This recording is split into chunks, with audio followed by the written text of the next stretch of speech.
Hello, calculus fans. All right, so we're at the fundamental theorem of calculus. And this is important for a couple of reasons. One is it's right there in the title, fundamental. The other reason is that the fundamental theorem of calculus is the theorem that's going to connect differential and integral calculus. So I would say that Calculus 1 is the class that covers differential calculus, meaning the study of the derivatives of functions and applications. Calculus 2 is the course that covers mostly integral calculus, the study of integration and the applications of integration. Now we're doing a bit of integral calculus at the end of this course. There's actually a lot more to cover in integral calculus, so that's why it sort of bleeds over into Calculus 1.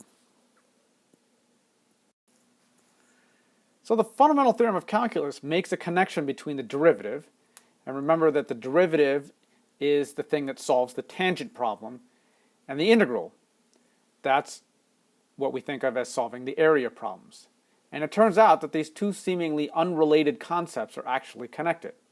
The tangent problem and the area problem really don't seem like they have anything to do with each other, and that actually makes the fundamental theorem of calculus that much more remarkable.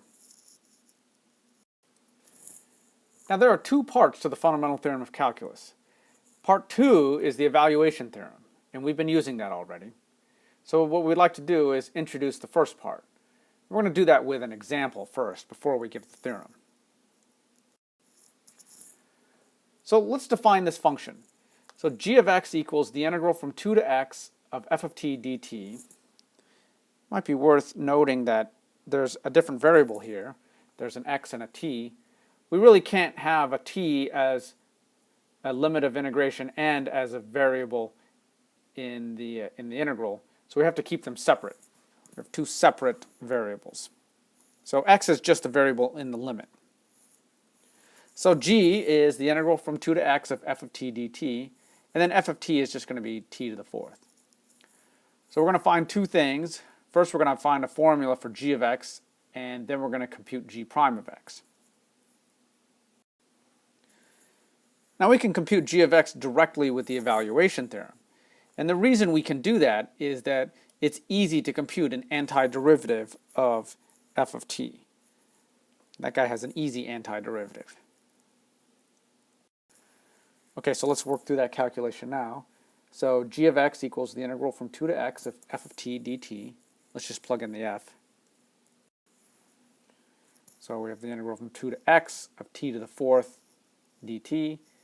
The evaluation theorem tells us that all we need is an antiderivative of t to the fourth.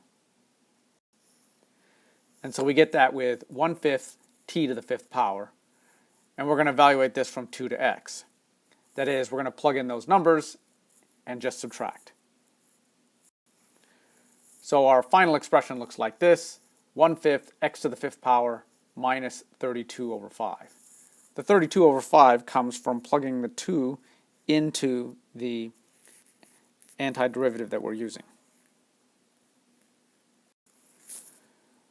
Okay, so this expression here is g of x, and so now let's just compute g prime. Well, that's easy. If we differentiate that guy, we're going to get x to the fourth. We should see that pretty easily. And so what we can see is that g prime of x is actually equal to f of x. Right, that's going to lead us very naturally to writing down the first part of the fundamental theorem of calculus. So if we say that f is continuous on the interval from a to b, then this function that we create, g of x equals the integral from a to x of f of t dt, that's actually an antiderivative of f. All that means is that if we compute g prime, it's going to be equal to f of x, at least between a and b. All right, so it's just saying that the integral and the derivative are inverse processes of each other that will end up right back where we started.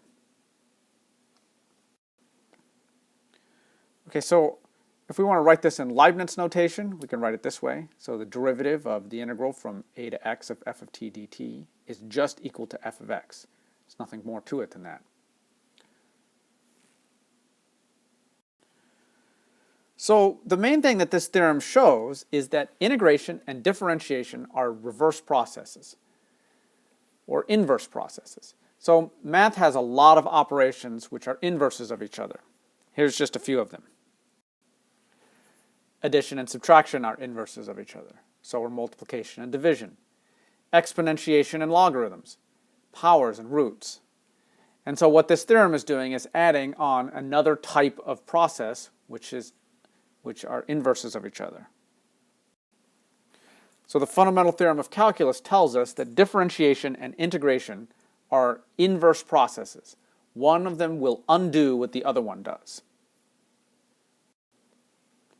Okay, that's all for now.